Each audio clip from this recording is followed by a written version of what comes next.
48 گھنٹے مجھے جہلم میں آئے ہوئے مکمل ہو چکے ہیں، بلکہ اس سے بھی زیادہ. اور میں نے 48 گھنٹے پہلے یہ ریکارڈ کروایا تھا کہ میں اسپیشل کراچی سے جہلم آیا ہوں. اور آپ کو پتہ ہے جہلم کراچی سے 20-22 گھنٹے کا سفر ہے، کافی دور ہے جہلم. اور میرا مقصد صرف اور صرف انجینئر صاحب سے ایک محبت کے ساتھ ایک اچھے ماحول میں بات چیت کرنا تھا. کتابوں کا پورا بورا لے کر آیا تھا میں، تاکہ ہم اتنے عرصے سے جو یوٹیوب پہ جو ایک بحث مباحثہ چل رہا ہے وہ ختم ہو، محبت سے آپس میں بات چیت ہو. اور اس پہ میں نے یہ کہا تھا کہ بھئی آپ ایک یوٹیوب پہ ویڈیو اپلوڈ کر دیں. تو عجیب عجیب باتیں کی جا رہی ہیں کہ بغیر بتائے آ گئے. بھئی میں جہلم میں بغیر بتایا ہوں، آپ کے گھر تو بغیر بتائے نہیں آیا تھا نا. میں آپ کے گھر تو میں بتا کے آ رہا تھا. آپ کو 2 دنوں کا میں نے ٹائم دیا. 2 دن میں آپ کا کوئی بھی نمائندہ رابطہ کر لیتا، جو یوٹیوب پہ آپ اس کا نمبر اپلوڈ کر دیتے، رابطہ کر لیتا، آپس میں ہم بیٹھ کے جو ہے کچھ شرطیں طے کر لیتے. اور یہ شرطیں اسی وجہ سے رکھی جا رہی تھی تاکہ کوئی نزاع نہ ہو، ماحول خراب نہ ہو. اور یہ کوئی مناظرہ نہیں تھا. لیکن بہت افسوس سے کہنا پڑتا ہے کہ اتنی زیادہ غیر ذمہ داری کا ثبوت دیا جس کی ہمیں توقع نہیں تھی. افواہیں پھیلائی گئیں، پولیس پکڑ رہی ہے، پولیس تلاش کر رہی ہے. جو ہمارے نمائندے تھے مولانا مصعب صاحب، ان کا نمبر میں نے یوٹیوب پہ دیا تھا، کوئی پولیس نہیں پکڑ رہی ان کو.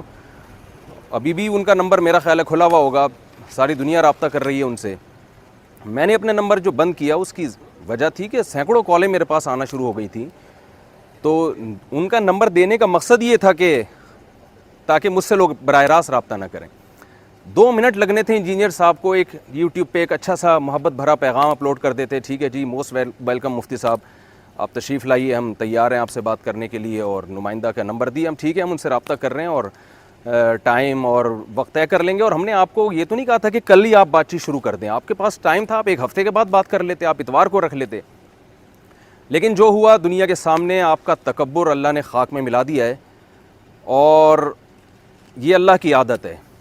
تو میں نہیں آپ کو زیادہ نصیحتیں کرنا چاہتا، بس میں آپ سے یہ کہوں گا کہ آپ کا جو اسٹائل ہے، دیکھیں غامدی صاحب بھی نیگیٹو چیزیں کرتے ہیں اور غامدی صاحب بھی بہت سے دلائل غلط دیتے ہیں، لیکن باتیں ان کی غلط ہوتی ہیں، انداز غلط نہیں ہوتا. آپ کی باتیں بھی غلط ہوتی ہیں اور آپ کا اسٹائل بھی غلط ہوتا ہے. بہت ہی متکبرانہ اور فرعون والا آپ کا اسٹائل ہے جو اللہ نے آج انشاءاللہ خاک میں ملا دیا ہے.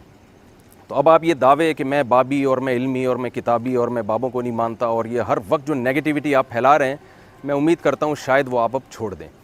اور میں اب یہاں سے جا رہا ہوں. اور کسی نے بڑی ایک مزاحیہ سی پوسٹ میرے بارے میں چلائی تھی کہ انجینئر صاحب کو خطاب کر کے کہ انجینئر صاحب، مفتی صاحب ایسا نہ ہو کہ 4تھی شادی جہلم میں کریں اور پھر بار بار مفتی صاحب کا آنا ہو. تو میں انجینئر صاحب کی تسلی کے لیے کہہ رہا ہوں کہ آپ نے بالکل بھی گھبرانا نہیں ہے.